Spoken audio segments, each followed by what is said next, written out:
Question है CrPC amendment act 2008 जो कि इफेक्ट में आया 31 दिसंबर 2009 से यहाँ सेक्शन 2 में क्लोज WA इंसर्ट किया गया जो कि डिफाइन करता है विक्टिम को कि विक्टिम वो पर्सन होगा जिसे कोई लॉस या इंजरी हुई है एक्यूज के एक्ट या ओमिशन की वजह से। तो इस विक्टिम में और कौन लोग इंक्लूड होंगे? तो इसका आंसर होगा ऑप्शन बी, विक्टिम के गार्जियन और उसके लीगल हियर्स भी विक्टिम की डेफिनेशन जो कि WA में दी गई है इंक्लूड होंगे। नेक्स्ट क्वेश्चन है section 41A subsection 1 of CRPC के अकॉर्डिंग जो कि इंसर्ट किया गया था 2008 की अमेंडमेंट के बाद और उसके बाद अगस्त 2010 में अमेंड भी किया गया। तो इसके अकॉर्डिंग पुलिस नोटिस इशू कर सकती है किसी एक्यूज्ड को कि उसने कोई कॉग्निजेबल ऑफेंस किया है तो वो उनके सामने अपीयर हो या फिर कोई प्लेस फिक्स्ड किया है तो वहाँ पर अपीयर हो। वो सभी पर्सन जिनकी अरेस्ट रिक्वायर्ड नहीं है किस सेक्शन में? तो इसका आंसर होगा option D, section 41 subsection 1। Next question है section 41C subsection 1 of CRPC के अकॉर्डिंग जो कि इंसर्ट किया गया था 2008 के अमेंडमेंट के बाद। उसके according state government police control room कहाँ पर एस्टेब्लिश कर सकती हैं? तो इसका आंसर होगा ऑप्शन सी, डिस्ट्रिक्ट और स्टेट लेवल दोनों पर। नेक्स्ट क्वेश्चन है CRPC जो कॉन्स्टिट्यूशन की कंकरेंट लिस्ट में फॉल करता है उसका नेचर ये यहाँ पूछना चाहते हैं। तो इसका आंसर होगा ऑप्शन बी, CRPC जो है वो अनड्यूली रिजिड नहीं है। इस CRPC में स्पेशल लॉ और प्रोसीजर भी आ जाते हैं और जनरली स्पेशल लॉ और प्रोसीजर को प्रेसिडेंस दिया जाता है, प्रेफरेंस दी जाती है। नेक्स्ट क्वेश्चन है CRPC के रिगार्डिंग कौन सी स्टेटमेंट ट्रू होगी? तो इसका आंसर होगा ऑप्शन सी, फर्स्ट और सेकंड दोनों, क्योंकि फर्स्ट स्टेटमेंट में इन्होंने कहा है कि जो CRPC है वो प्योरली एडजेक्टिव या प्रोसीजरल लॉ नहीं है और सेकंड ऑप्शन में कहते हैं कि यहाँ CRPC में कुछ ऐसे प्रोविजन हैं जो सब्सटेंटिव लॉ के नेचर के हैं। तो इसका आंसर होगा option C, both A and B। Next question है नीचे दिए गए ऑप्शन में से कौन सी क्लासिफिकेशन ऑफ ऑफेंस CRPC में आती है? तो इसका आंसर होगा option 4, all of the above, यानी cognizable and non cognizable offence भी आते हैं, बेलेबल और नॉन बेलेबल ऑफेंस भी आते हैं, समन केसेस और वारंट केसेस भी आते हैं। नेक्स्ट क्वेश्चन है क्लासिफिकेशन ऑफ ऑफेंस CRPC में कहाँ पर दिए गए हैं? तो इसका आंसर होगा option second, schedule 1। Next question है कॉग्निजेबल ऑफेंस CRPC में कहाँ पर डिफाइन किए गए हैं? तो इसका आंसर होगा option B, section 2 clause C of CRPC में। नेक्स्ट क्वेश्चन है कॉग्निजेबल केसेस में पुलिस के पास अथॉरिटी भी होती है अरेस्ट करने की एक पर्सन को बिना वारंट की, साथ ही पुलिस ऑफिसर को अथॉरिटी भी होती है कि वो उस ऑफेंस को इन्वेस्टिगेट कर सकें बिना मैजिस्ट्रेट की परमिशन की। तो इसका आंसर होगा option C, both A and B। उसके बाद नेक्स्ट क्वेश्चन है कॉग्निजेबल केसेस में पुलिस के पास क्या पावर्स हैं?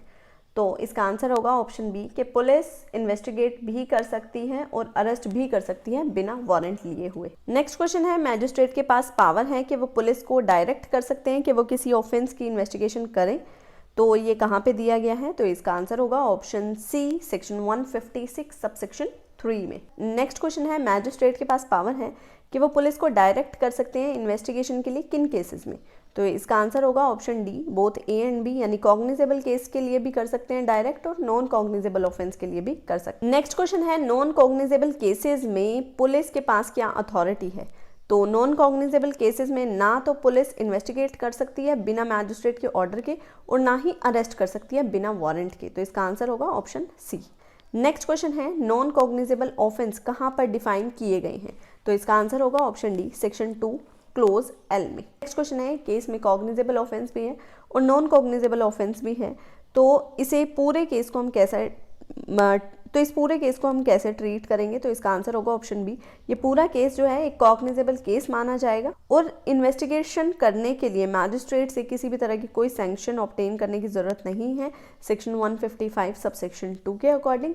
नेक्स्ट क्वेश्चन है नॉन कॉग्निजेबल केसेस में एक्यूज्ड के पास क्या राइट है, क्या वो प्रोसीडिंग में पार्टिसिपेट कर सकते हैं? तो इसका आंसर होगा नॉन कॉग्निजेबल केस में एक्यूज्ड को कोई राइट नहीं है प्रोसीडिंग में पार्टिसिपेट करने का और ना ही ये एक्यूज्ड किसी भी तरह का ऑब्जेक्ट रेज कर सकता है, सेक्शन 155 सबसेक्शन 2 के अकॉर्डिंग। नेक्स्ट क्वेश्चन है CRPC के अकॉर्डिंग नॉन कॉग्निजेबल ऑफेंसेस को हम क्या मानेंगे? तो इसका आंसर होगा option B, private wrong. Next question है, मैजिस्ट्रेट के पास पावर है कि वो पुलिस को डायरेक्ट कर सकते हैं इन्वेस्टिगेशन के लिए, किन ऑफेंसेस के लिए? तो इसका आंसर होगा option C, both A and B, यानी कि अगर कोई ऑफेंस आईपीसी के अकॉर्डिंग है तो उसकी इन्वेस्टिगेशन के लिए भी, और अगर कोई ऑफेंस स्पेशल लॉ या लोकल लॉ के अकॉर्डिंग है तो उसकी इन्वेस्टिगेशन के लिए भी मैजिस्ट्रेट के पास पावर है कि वो पुलिस को इन्वेस्टिगेशन के लिए डायरेक्ट कर सकते हैं। नेक्स्ट क्वेश्चन है, नॉन कॉग्निजेबल ऑफेंस को इन्वेस्टिगेट करने की लीव कौन ग्रांट करता है? तो इसका आंसर होगा ऑप्शन सी, मैजिस्ट्रेट जिनके पास जुरिस्डिक्शन है उस केस को ट्राई करने का। नेक्स्ट क्वेश्चन है, बेलेबल ऑफेंस में बेल ग्रांट करना मैटर ऑफ राइट है, बेल कौन ग्रांट कर सकता है? तो इसका आंसर होगा ऑप्शन सी, यानी कि पुलिस ऑफिसर और कोर्ट कोई भी कर सकता है। नेक्स्ट क्वेश्चन है, बेलेबल ऑफेंस में क्या कोई कंडीशन इम्पोज की जाती है? तो इसका आंसर होगा ऑप्शन सी, कोई भी कंडीशन इम्पोज नहीं की जाएगी बेलेबल ऑफेंस में बेल ग्रांट करने के टाइम पे, ना तो पुलिस ऑफिसर कोई कंडीशन इम्पोज करेंगे और ना ही कोर्ट।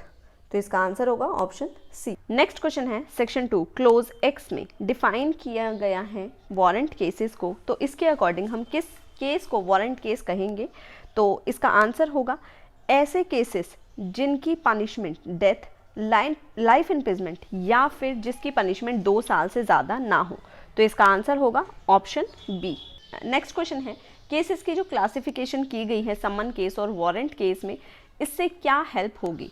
तो ये यूज़फुल होगा ये डिटरमाइन करने के लिए कि क्या प्रोसीजर का ट्रायल अडॉप्ट करना है, साथ ही ये हेल्पफुल होगा ये डिसाइड करने में कि इशू ऑफ प्रोसेस किस तरह से किया जाएगा। तो इसका आंसर होगा ऑप्शन डी, यानी कि ऑप्शन सी और ए करेक्ट है। नेक्स्ट क्वेश्चन है, सेक्शन 2 क्लोज डी में डिफाइन किया गया है कंप्लेंट को, तो कंप्लेंट में कौन सी कंप्लेंट इंक्लूड होती है? तो ये कंप्लेंट ओरल भी हो सकती है और रिटन भी हो सकती है। तो इसका आंसर होगा ऑप्शन सी।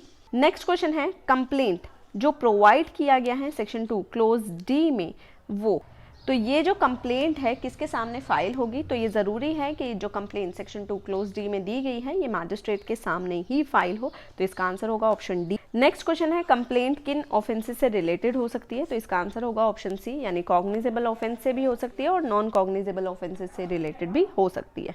नेक्स्ट क्वेश्चन है, नीचे दिए गए ऑप्शन में से सेक्शन 2 क्लोज एच के अकॉर्डिंग इन्वेस्टिगेशन के लिए कौन सी स्टेटमेंट इनकरेक्ट है, गलत कौन सी है?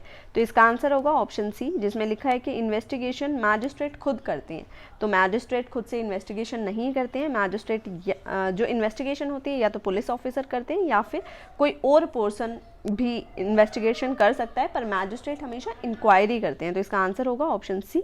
नेक्स्ट क्वेश्चन है, जब कंप्लेंट मैजिस्ट्रेट के सामने प्रेजेंट की जाएगी तो उस टाइम पे मैजिस्ट्रेट एग्जामिन करेंगे कंप्लेनेंट और विटनेसेस को। तो ये कौन से मैजिस्ट्रेट हैं जो एग्जामिन करेंगे कंप्लेनेंट और विटनेसेस को? तो इसका आंसर होगा ऑप्शन डी, यानी कि बोथ बी एंड सी, यानी कि मैजिस्ट्रेट जो इंक्वायरी कंडक्ट कर रहे हैं वो भी कर सकते हैं, मैजिस्ट्रेट जो ट्रायल कंडक्ट कर रहे हैं वो भी कर सकते हैं। नेक्स्ट क्वेश्चन है, सेक्शन 156 सबसेक्शन 3 में वर्ड मैजिस्ट्रेट जो लिखा हुआ है उसका क्या मतलब है? Judicial magistrate, special executive magistrate? तो इसका आंसर होगा option 1, judicial magistrate. Section 156 subsection 3 में जिन मैजिस्ट्रेट को मेंशन किया हुआ, जो मैजिस्ट्रेट वर्ड लिखा हुआ है उसके अंदर जुडिशियल मैजिस्ट्रेट इंक्लूड होंगे। नेक्स्ट क्वेश्चन है, मेट्रोपॉलिटन मैजिस्ट्रेट के पास सेक्शन 29 में पावर है कितनी सेंटेंस पास करने की? तो इसका आंसर होगा ऑप्शन सी, 3 इयर्स तक की इम्प्रिजमेंट और 10,000 तक का फाइन। नेक्स्ट क्वेश्चन है, मेट्रोपॉलिटन मैजिस्ट्रेट सेंटेंस अवार्ड कर सकते हैं in default of payment of fine. अगर फाइन पे नहीं किया गया तो कितनी सेंटेंस मेट्रोपॉलिटन मैजिस्ट्रेट अवार्ड कर सकते हैं? तो इसका आंसर होगा ऑप्शन 4, नोट एक्सीडिंग 1/4। जितना टोटल इम्प्रिजमेंट है उसके 1/4 से ज़्यादा नहीं हो सकता।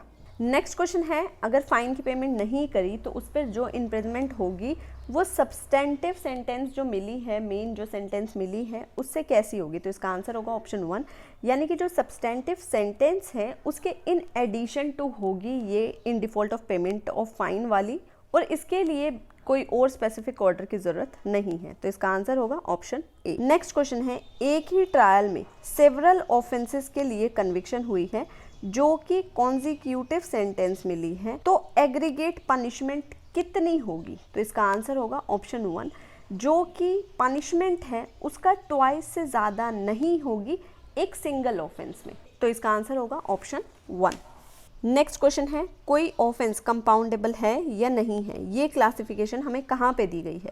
तो इसका आंसर होगा option C, section 320 of CrPC में। नेक्स्ट क्वेश्चन है, वो सभी ऑफेंसेस जो कि 320 में नहीं दिए गए हैं, क्या वो कंपाउंड हो सकते हैं या नहीं हो सकते? तो जो भी ऑफेंसेस सेक्शन 320 में दिए गए हैं वही कंपाउंड हो सकते हैं, 320 के अलावा कोई भी कंपाउंडेबल नहीं है। तो इसका आंसर होगा option A, not compoundable. Next question है, अरेस्ट का क्या मतलब है? तो इसका आंसर होगा ऑप्शन बी, टोटल रेस्ट्रेंट करना और पूरी तरह से डेप्रीवेशन कर देना लिबर्टी की।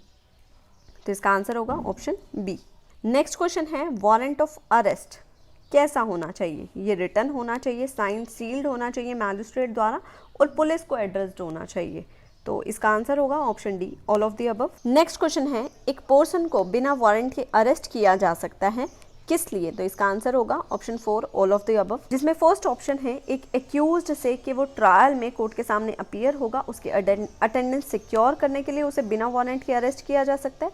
नंबर 2, अगर प्रिवेंटिव या प्रिकॉशनरी मेजर है कि अगर इसको अरेस्ट नहीं किया गया तो ये नुकसान पहुंचाएगा, तो उसे अरेस्ट किया जा सकता है।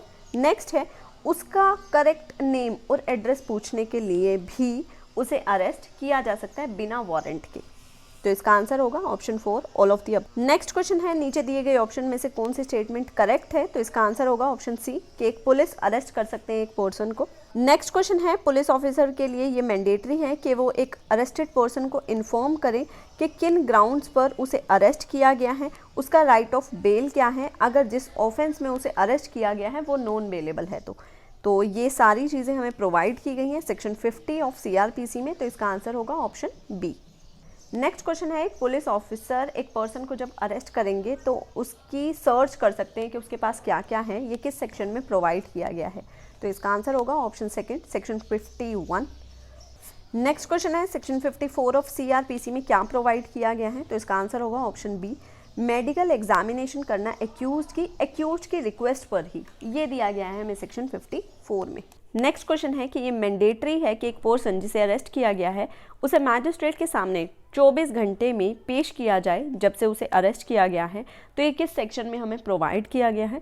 तो इसका आंसर होगा option B, section 57। Next question है, एक पर्सन जिसके अगेंस्ट वारंट इशू किया गया है उसके अगेंस्ट सेक्शन 82 में प्रोक्लामेशन इशू की जा सकती है। ये प्रोक्लामेशन किन के अगेंस्ट इशू की जा सकती है? तो इसका आंसर होगा option D, all of the above, यानी कि एक एक्यूज्ड के अगेंस्ट भी, श्योरिटी के अगेंस्ट भी, विटनेस के अगेंस्ट भी की जा सकती है। नेक्स्ट क्वेश्चन है, प्रोक्लेमेशन जो इशू की जा रही है कि उस पर्सन को अपीयर होना है, तो कितना टाइम एक पर्सन को दिया जाएगा इस प्रोक्लेमेशन इशू के टाइम पे? तो इसका आंसर होगा ऑप्शन ए, 30 दिन से कम नहीं होना चाहिए। नेक्स्ट क्वेश्चन है, एक प्रॉपर्टी की अटैचमेंट जो पर्सन एब्सकॉन्ड है कब की जाएगी? तो इसका आंसर होगा साइमल्टेनियसली, मतलब जैसे ही प्रोक्लेमेशन इशू की जाएगी सेक्शन 82 ऑफ सीआरपीसी में, साथ साथ उस पर्सन की प्रॉपर्टी भी अटैच की जा सकती है। तो इसका आंसर होगा ऑप्शन सी। नेक्स्ट क्वेश्चन है, एक प्रॉपर्टी अटैच कर ली गई है सेक्शन 83 ऑफ सीआरपीसी में, तो उस प्रॉपर्टी पे ऑब्जेक्शन रेज करने के लिए कोई और पर्सन, यानी जो प्रोक्लेम्ड पर्सन है वो नहीं, किसी और पर्सन को अगर ऑब्जेक्शन रेज करना है तो उसके पास कितना टाइम पीरियड है? तो इसका आंसर होगा ऑप्शन बी, यानी within 6 months from the date of attachment कोई थर्ड पर्सन अगर उसे कोई ऑब्जेक्शन रेज करना है तो वो कर सकता है। नेक्स्ट क्वेश्चन है, एक प्रॉपर्टी अटैच कर ली गई है, उस अटैच्ड प्रॉपर्टी पर सूट फाइल करने के लिए कोई और पर्सन सूट फाइल करना चाहता है और अपने ऑब्जेक्शन क्लेम करना चाहता है, तो सूट फाइल करने का लिमिटेशन पीरियड कितना होगा? तो इसका आंसर होगा ऑप्शन सी, जिस दिन से क्लेम डिसअलाउ हुए हैं वहाँ से 1 साल के अंदर सूट फाइल हो सकता है।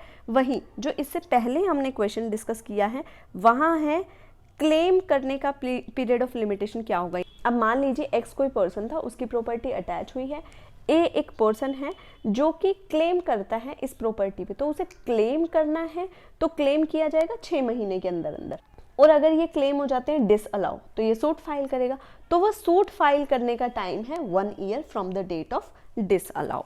नेक्स्ट क्वेश्चन है, एक पर्सन प्रोक्लेम्ड था तभी उसकी प्रॉपर्टी अटैच कर ली गई। अब अगर वो प्रोक्लेम्ड पर्सन अपीयर हो जाता है जितना उसको टाइम दिया गया था उससे पहले पहले, तो जो प्रॉपर्टी अटैच हुई है वो रिलीज हो जाएगी अटैचमेंट से। तो इसका आंसर होगा ऑप्शन बी।